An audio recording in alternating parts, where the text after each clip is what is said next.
Well, hello, everyone. Welcome to World at War Comics. My next special guest is Mr. Patrick Horvath, the writer and creator of Beneath the Trees that is blowing everybody's mind. And we got some pretty cool news about a new title coming up here pretty soon. Patrick, how are you today? Hello, I'm doing great. Thank you very much for having me on. It's such a pleasure, and I'm really excited to talk to you. I'm sure everybody is. As I was mentioning to a few friends, they're like, "Dude, you got to figure out the mind of somebody who comes up with something like Beneath the Trees." I said, "Well, I don't know if I'll put it that way, but it is a very incredible storyline that you've created with Beneath the Trees." I think we were just kind of talking before we hit recording. It's blowing everybody's mind. And once you get to issue 4, I have never been so pissed off and been in the corner of a murderer like I Yeah, was. Like, how do you get people to love Samantha the way we love her when she is not, I don't think, the good person in this story. no, I You mean, she's not. She's not at all, but you kind of Yeah, created this environment where we're like all rooting for her. So yeah, it's yeah, yeah, yeah. crazy, man. It's That crazy. was that. Well, I mean, I appreciate that. It's yeah, especially in issue 4, it gets pretty juicy. So the I mean, and from the initial outset, the challenge was sort of like, how do you root for a serial killer? And I mean, and again, like there's sort of the Dexter precedent as well, which again, I mentioned before, like I've never actually seen Dexter, other than the first episode, because I didn't want to. I kind of at that point knew that I wanted to do this story, and I didn't want to have too much of that floating around in my head.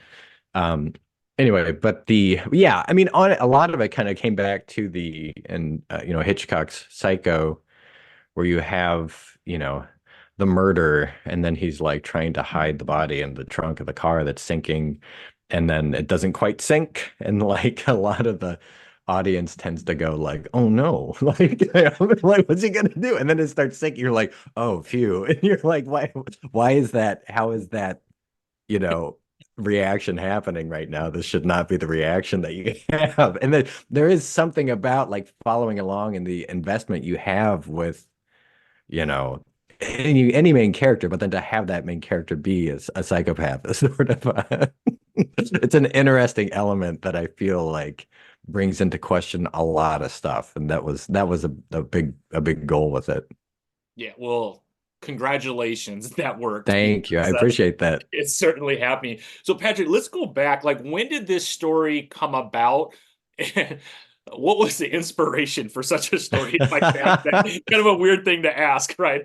But Well, can I walk into that a little bit? sure. I mean, I had a practice of just drawing daily every morning, and I didn't have I didn't know what I was going to draw each day. I just kind of started putting, lines on paper, and then they would kind of take form, and I would, and then like after like an hour or so, I'd have a little drawing that I'd paint or whatever. And then one of those mornings, I drew, it was basically an anthropomorphic bear walking through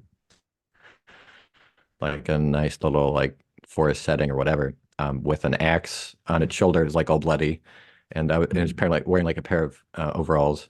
And I was just like, well, that would, what is this? And every time a lot of these drawings are very like they feel like they're kind of clipped from a larger sort of scenario with context, even though I don't know what that is.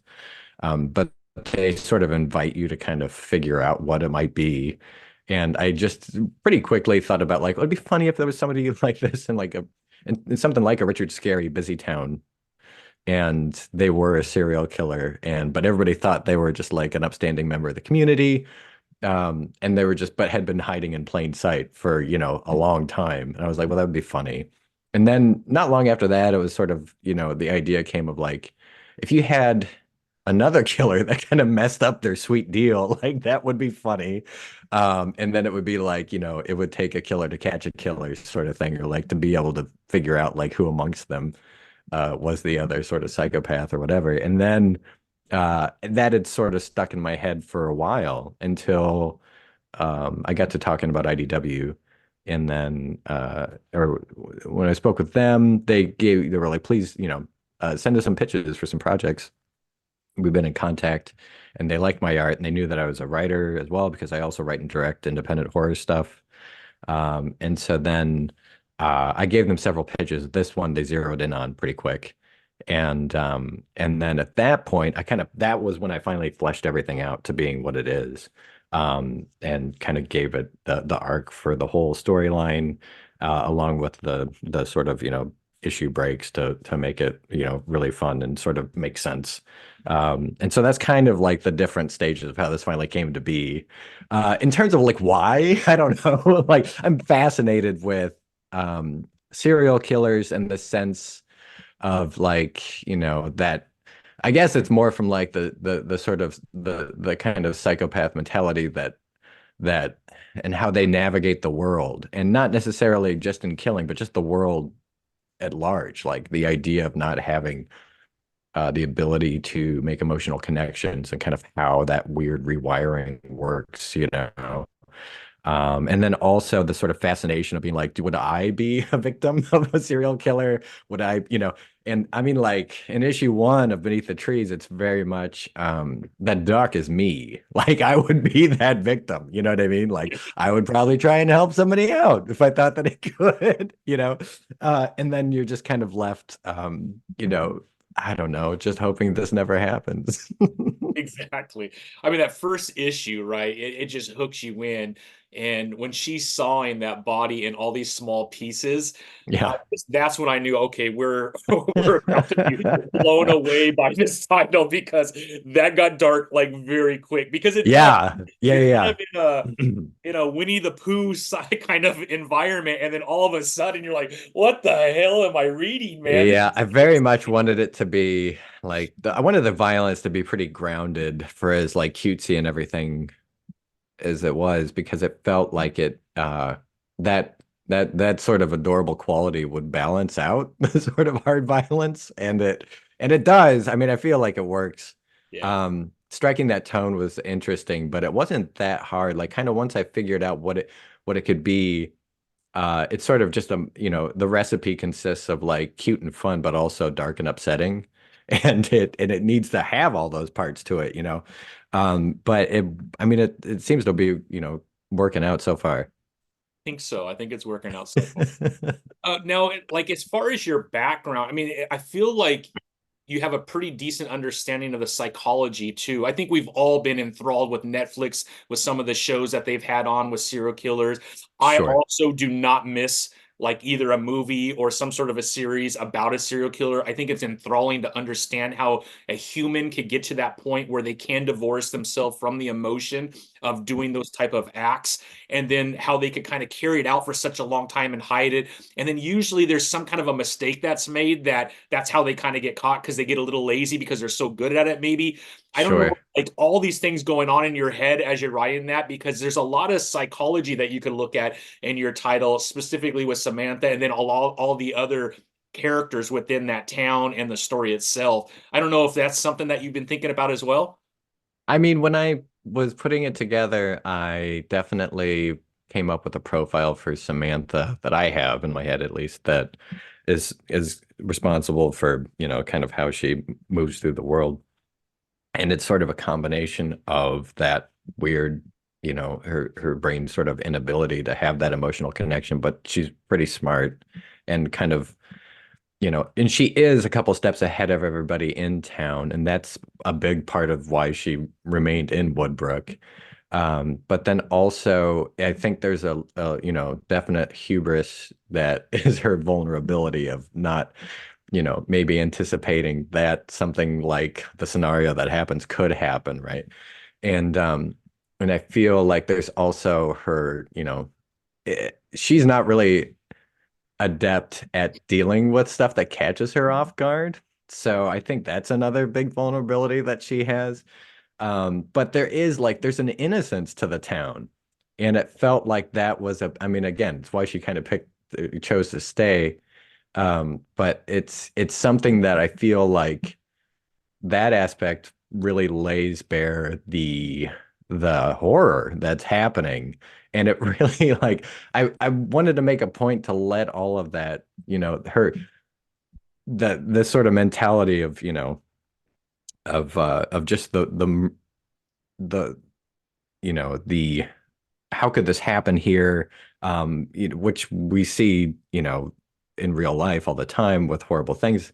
And so but it's like tweaked, right? It's just more sort of like there's something because it's more wholesome feeling, it feels more of like a violation. And I think that like having that resonate, it just works a lot better in like the busy town kind of setup, right, of Woodbrook. I feel like the having all of you know, the the townsfolk and the impact that it makes, and then seeing it carry out through, having a funeral and also seeing people just experiencing grief and things like that. Like that was a big part of what I wanted to bring to it. So it's just sort of like so it's that weird combo of like Samantha's inability to have any sort of emotional thing and then have the like heavy duty emotional impact of what all's happening in the town. Yeah, no, absolutely. And I will say, even though there's a very serious kind of tone, the town does have that kind of simple, almost 50s feel to it. Very Um, much, yeah. It's very, again, it's like Busy Town. It's obviously like I mean, it kind of felt like Richard Scarry's Busy Town was this yeah. post-World War II idyllic little, town, basically, that it had this, everybody had their place, everyone had their little job of whatever they did. And it was just kind of like, a bustling, almost utopian sort of spot. And I think the brilliance behind the entire story is using animals to tell the story as opposed to humans, Sure. because that really removes a lot of other topics that could come up. Hmm. It really keeps the focus on the true story of Samantha and how she's handling the life that she's living, how she's been able to hide it for so long, and then everything kind of just gets opened up, and her like stress to try and bring everything back into the box and close it the way it was for so long. I thought that was brilliant. Although super funny that you have a mayor that's a dog, and yet you have pets that are dogs. You have a Yeah, yeah, meat, yeah. like what are they eating, right? It was so Yeah. hilarious. Yeah, yeah, yeah. And all that's again, like, I've definitely gotten the question of like, how is it that what are we to make of the fact that we have these sort of anthropomorphic characters and then all these regular animals? And to be honest, like again, Richard Scarry's sort of scenario, there are like just like the animal people and then there's just the regular animals. And I felt like that was just such an interesting combo. And I mean, there's also like the goofy Pluto paradox. But the Richard Scarry, one of the covers of Busy Town, literally has like a butcher shop. And it's a pig working at the butcher shop. And there's like sausage links and stuff. And you're like, what are we to make of this? But at the same time, it makes the whole thing of like, well, where is your meat coming from? And is there like, how much of a difference is there between you and these animals that we're eating? What's the difference between like a dog and a pig? Is the emotional experience of a dog and a pig that much different? You know what I mean? Like it's stuff like that where I'm just kind of like, I mean, this is like an interesting conversation to have. I'm not saying there's any answers here. Yeah. I'm just saying that like, maybe we should just take a look at it. Yeah. you know, and then to have, Samantha in the woods with, doing one of the most unnatural things, and then to cross paths with her sort of like animal corollary that is, sort of the only real witness to seeing this, right? Um, and in their natural habitat, right? And but at the same time, they're also just like they kind of need to murder to live, right? And so it's, I mean, it's an interesting, sort of spectrum of like what's acceptable and what's not. And it just felt like a really fun playground. This whole story has been a fun playground to kind of keep poking at that and kind of exploring stuff. Yeah, I mean, the way issue 5 ended leaves so many things unanswered. Can't Yeah. wait for the next issue. Now, you said that when you met with IDW, obviously you give them the pitch on the story. You have a Mhm. beginning and end to this story.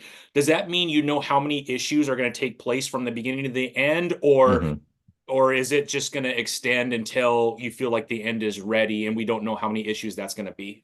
No, I mean it was just a limited series 6 issue thing. I gave them the pitch and broke down what each issue would be. And so it's set. I mean, it's depending on how stuff goes, like I would love to do more. I mean, there's so much that you could do with it. that I feel like would be super fun. So so we'll see. It's nothing's been set up yet. So I mean, fingers crossed. I get to do some more with this at some point.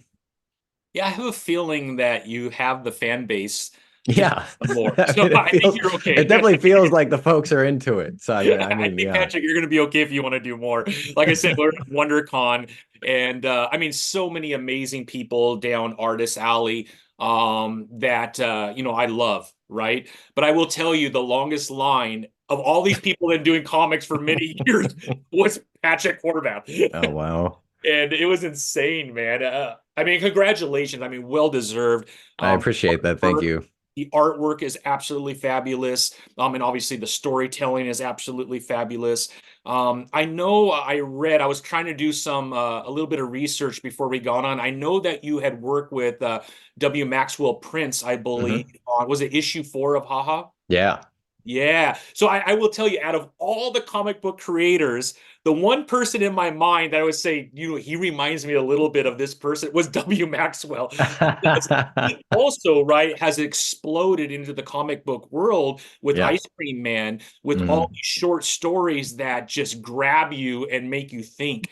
And I feel like although your story is completely different and the way that you're writing your story is different, it does have that same effect where you get done reading the issue, you're actually not done for a while. Your mind is Sure, going sure. like, what the hell is next? That's a huge compliment. I really appreciate that. And it's definitely a big, goal of mine is to just kind of, in all, whatever it is that I'm working on, if it's comics or if it's movies or whatever, to have elements in there that stay with you because they're kind of not, they don't get completed on the screen or on the page, like they get completed in your head, right? And so to take those with you, I kind of feel like that's sort of like what I want to do, which kind of feels, I don't know what to think about, but I love that. Like that's, I mean, to me, it's whenever I have something to chew on, as somebody who's, reading or viewing something, it's,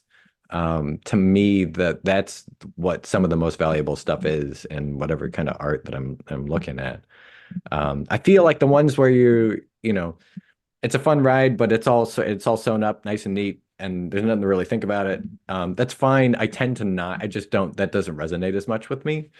And I'm more floored with, especially if you are reading something and the artist or author has given you sort of like this, you really have to take a leap, as a reader or viewer, and to complete it. And I love that. That's one of my all-time favorites. So I'm kind of always striving for like some element of like that in there. Yeah. Well, it worked. It I worked. appreciate that. Yeah. Can we go back really quickly, just a little bit, just to Mhm. understand where this passion for storytelling started? Because I know that you've been more on the film side before Mhm. getting into comic books. Can you talk about that passion for storytelling and then how film has now turned into graphic novels and comic books and telling stories in that kind of a manner?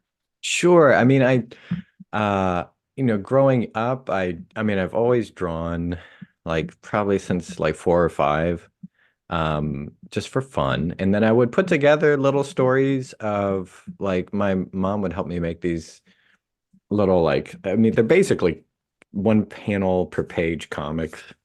I mean, but they were just kind of scenarios telling a story of like something really simple. I made like a couple of these books. My mom would like type out like the whatever the caption was or whatever, and then we'd like bind them together and everything, and then we'd have these little books. So from an early age, I was just like, I kind of was naturally wanting to do that. And I got into comics like during the speculator boom in the early 90s when Image came on the scene. And that was very much like me, like being like a 12-year-old, being like, oh, this is really cool. And then it waned quite a bit by the time I was finishing up high school. And then it was just like there was just a big blank spot until probably like, 5 or 7 years later. And then I had a bunch of friends, not a bunch, but I mean, I had some key friends that very much like were like, oh, you haven't been reading comics. Like, and I knew next to nothing about a lot of the, you know, more like stuff on the periphery, underground comics, etc. Like I didn't know about Raw. I didn't know about I knew a little bit about Crumb, but like, or like just even like the whole European scene. I didn't know any of that stuff. And so like all this kind of came to me, probably around like, my mid to late 20s. And then and it really was just like, oh yes, excellent. I'm just like enjoy like sucking it all up with my brain. I was just like, this is incredible. And at that point, like so basically like through the end of high school, through college, or whatever, I was like, I want to make movies. And I stopped drawing mostly. Like I just pretty much just wanted to make movies. And it felt like I grew up in Iowa.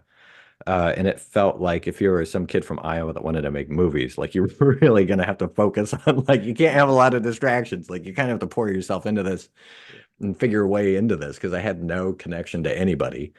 And that's kind of what I did.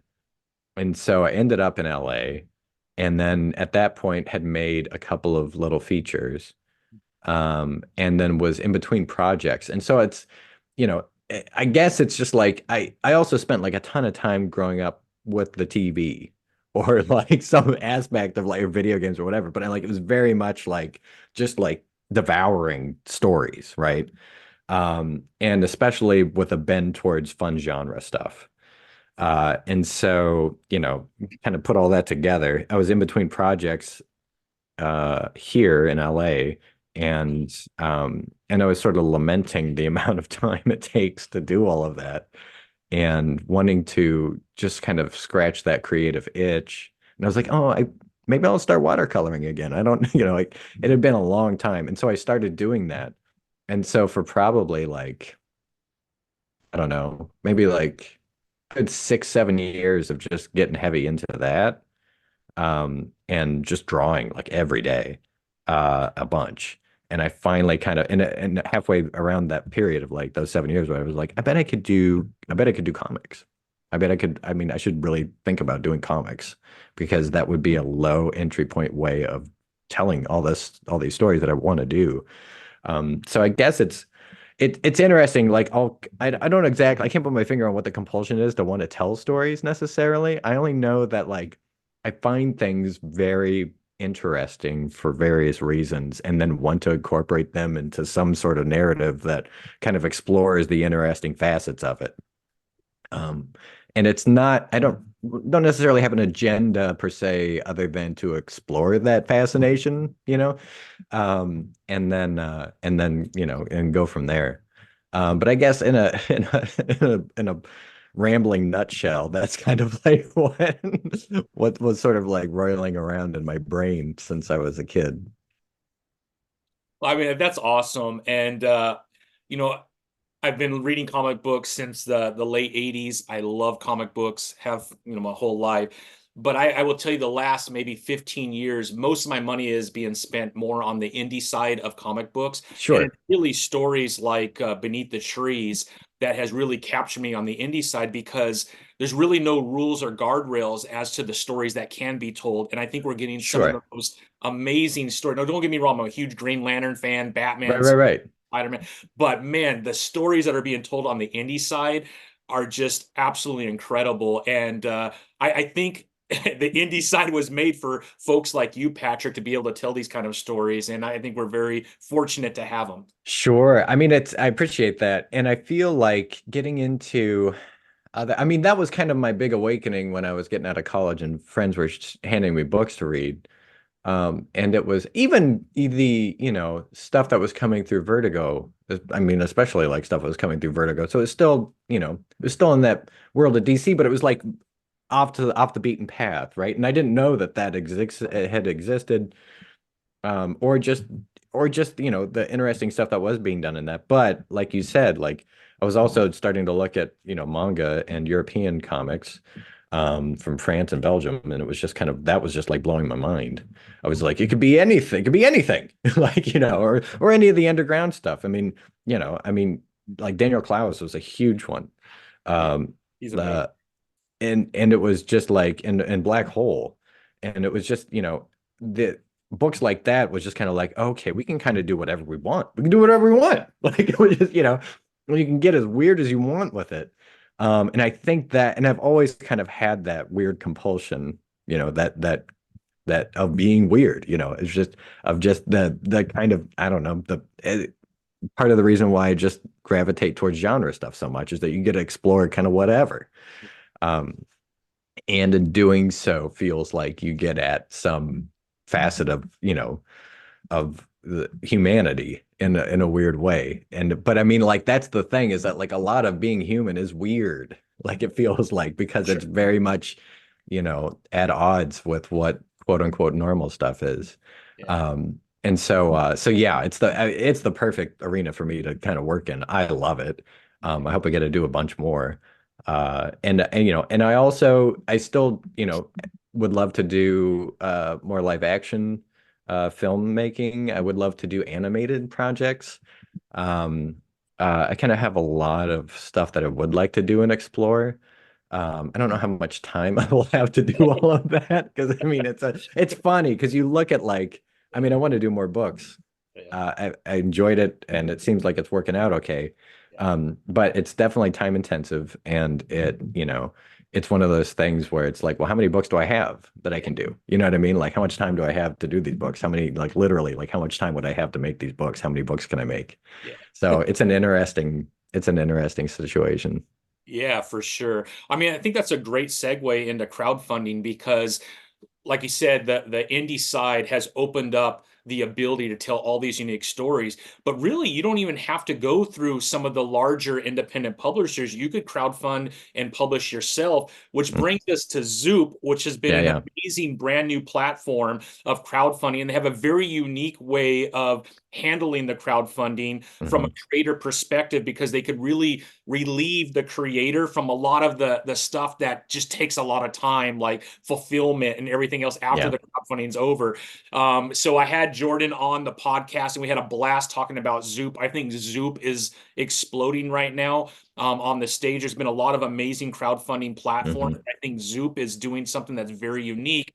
And then Jordan reaches out to me and says, Patrick has this new title coming. And I thought maybe we could dig in just a little bit. Obviously, we don't want to give anything away, Sure. but right on that same kind of look and feel of Beneath the Trees, I feel like your new title is gonna blow people away too. It's called Free for All, and the Yeah. story behind this is, I mean, I don't even know how to say. I wanted you, if you could kind of give us kind of the elevator pitch for it, Sure. because I got a little bit of a sneak peek of it, and I'm telling you, if you like Beneath the Trees, this next title from Patrick is gonna probably piss you off and put you into that same mode of okay, I need the next issue. I hated what happened. When's the next issue come out, right?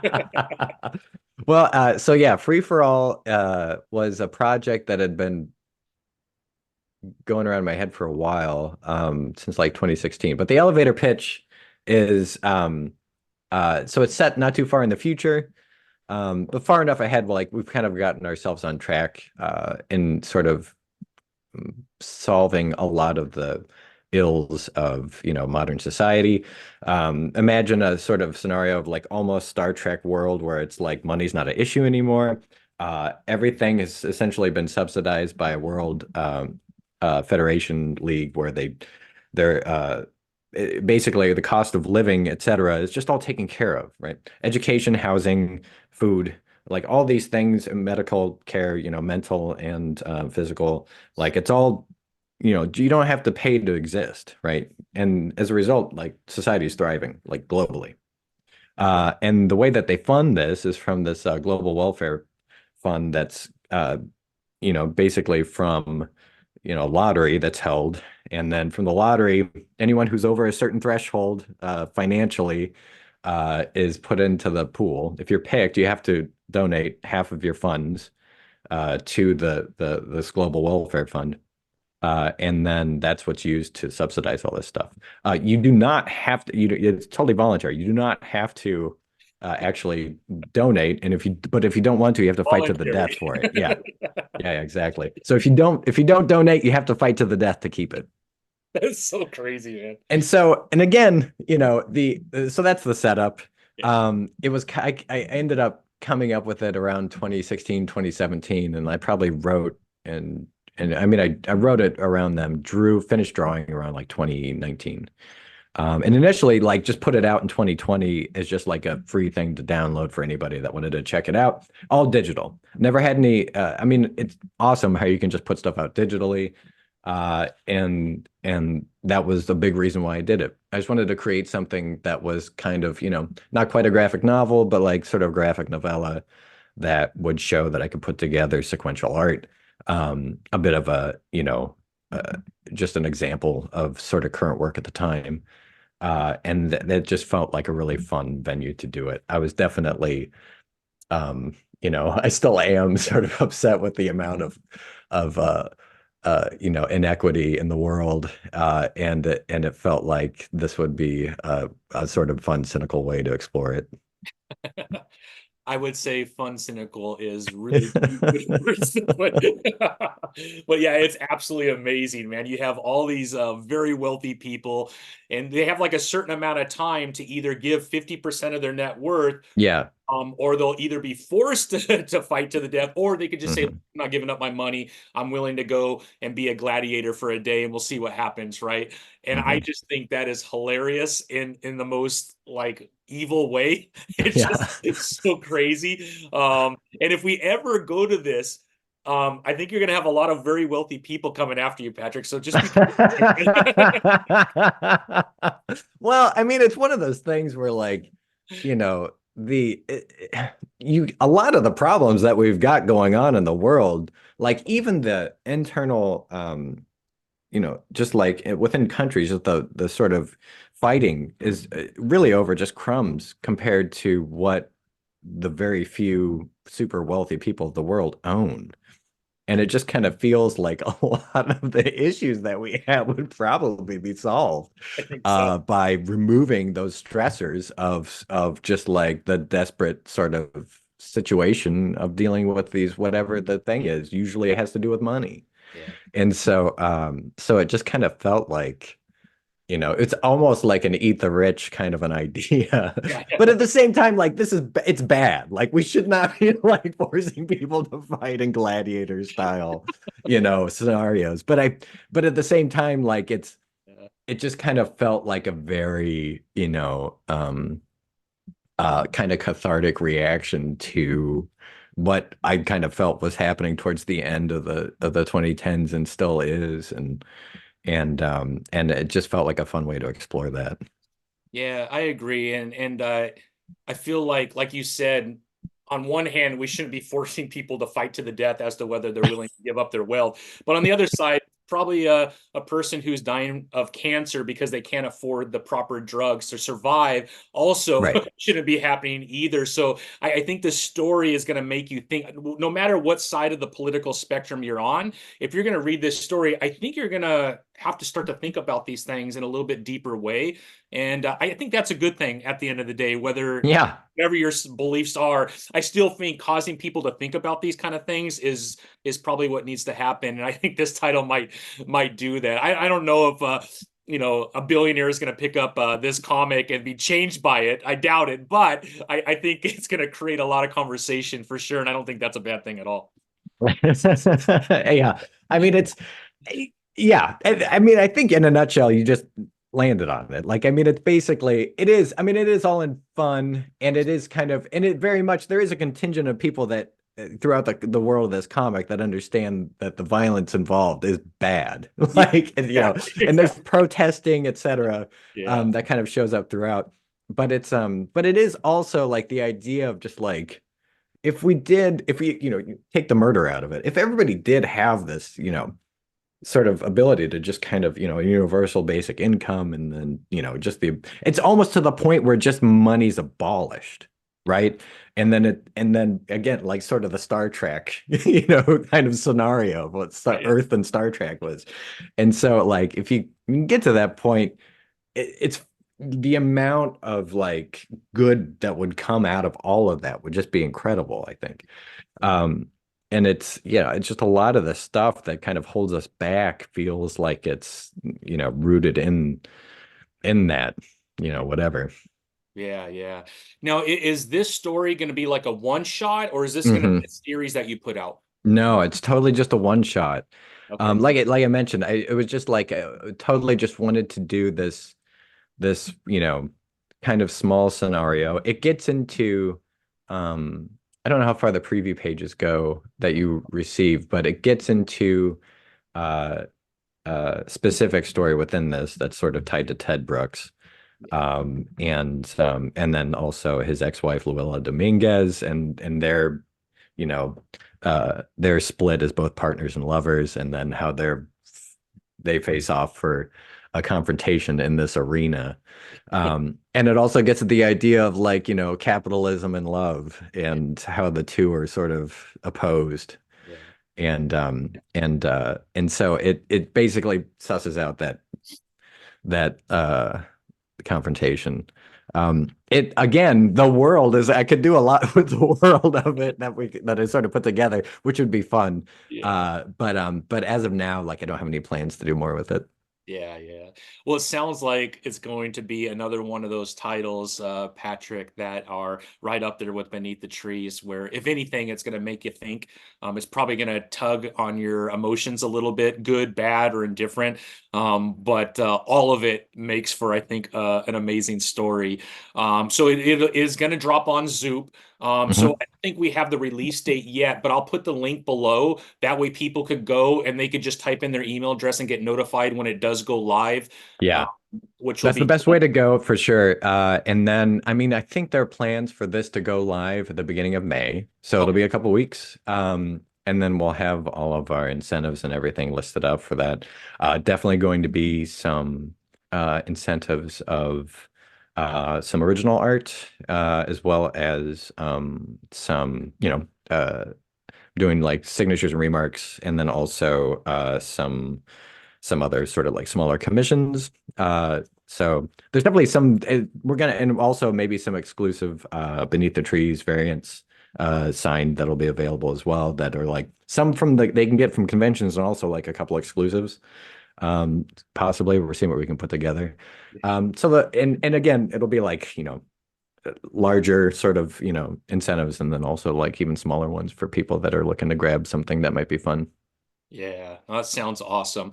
I'll make sure I put all that information below. Can you kind of let us know for the remainder of the year? I know you were at WonderCon. Are Mhm. there other cons that you're throughout this year? Have you like built out a calendar yet, or do you know like the next couple that you'll be at in case Yeah. you want to get stuff signed by you and meet you? Oh, for sure. So basically, I'm going to be at C2E2 at the end of April here. Okay, And then I'm also going to be at Revolution in Ontario in May. I'm also going to be in Dallas at Fan Expo in Dallas, and then I'll be in Boston following that. And I believe also in June. July, I'm doing San Diego Comic-Con. nice. Um, Possibly. Still trying to iron that out. But hopefully we can get a spot over there. And then I believe in August, I'm going to Toronto Ooh, nice. for Fan Expo. That's a good one. And then we've got there's a LA Comic Con, I believe is going to be in October this year, Yeah, they moved it. and then New York. Wow. Well, you'll be So a lot. a lot. I mean, that's exciting, Patrick. I mean, who would have thought? I mean, I'm gonna let you go. I know your time is very valuable, but did you have any idea how big Beneath the Trees would be and would kind of catapult your comic book career to a level that, I mean, I think a lot of people wish they could get to, but you're there. I don't even know what that level is, man. Like I don't even know where I'm at right now. I have no idea. No, and I had no idea that people would be into it. Like it's such a weird when I came up with the story, I was like, well, this would be fun, but it's weird. Yeah. And then when I was putting together the actual issues, I was like, well, issue 3 is gonna be dark. Like I don't like, and like or like issue 5 is gonna be really weird. I don't think anybody's gonna be into this. Like, and I remember writing issue 5. And I was just like, I guess it's in the second person for like most of the issue. Like I wrote it in the second person, and I don't know why I did that. Yeah. I mean, it felt necessary, but it was just one of those like, I guess they'll let me know if this is garbage or not. And so Yeah. so it's just I mean, it really, I can't tell you like how much of a boost to your self-esteem it is to take a big swing and then have people really into it. I also have no presumption that this will continue. So like I mean I kind of feel like it's a bit of lightning in a bottle right now, and I definitely enjoy it, but I'm not expecting it to go on forever. You know what I mean? It's Yeah. I do appreciate it though. I mean it's cool. And it was a lot of work that I put into that book, and so I'm, very excited to see that it's paid off. But yeah, man, I mean, I don't, yeah, like I said, I have no idea like where I'm at right now. Like I don't really understand what's going on. Other than that it's been great. Yeah, yeah. No, it has been great. I'm glad that you're enjoying it. Congratulations on all the Thank you. success. The story is absolutely incredible. Cannot wait for Free for All. I think that's going to be another fun one because I missed out when it was put online as a digital. So it's all going to be new to me other Oh, than the cool. snippet that Jordan sent me. So I'm glad that I'm going to read it for the first time and enjoy it. But Patrick, I know you're super busy. I want to thank you for dropping by. Is there Yeah, of anything else course. you left out that you wanted to kind of remind fans? I would just say, I mean, you can always find me at patrickhorvath.com. And you can find my social media stuff on there. You can also find my Substack to subscribe to the newsletter that I'm going to start ramping up much more, frequently to let people know about all the cons that I've got going on, and other things that are popping up. Yeah. Well, awesome, Patrick. I hope we could do this again. As you start to come out with more stuff, I assume you have a lot of things that you're probably got in the oven for after Free for All. I do. Yeah. So as we get closer to the release of some of those stuff, we would love to have you come back and kind of Cool. share some of the things that you're working Yeah, on. I'd love to. I appreciate that. Thank you, Patrick, so much for stopping by. I wish you the very best, and Thanks. I'll be at C2E2. So if I'm able, if your line is not a bazillion miles long like it was at WonderCom, I would love to stop by and say hi. But thank Oh, you so that'd be great. much for your time. Oh, of course. Thank you again for having me on. I really appreciate it. Absolutely, Patrick. Have a good one. You too.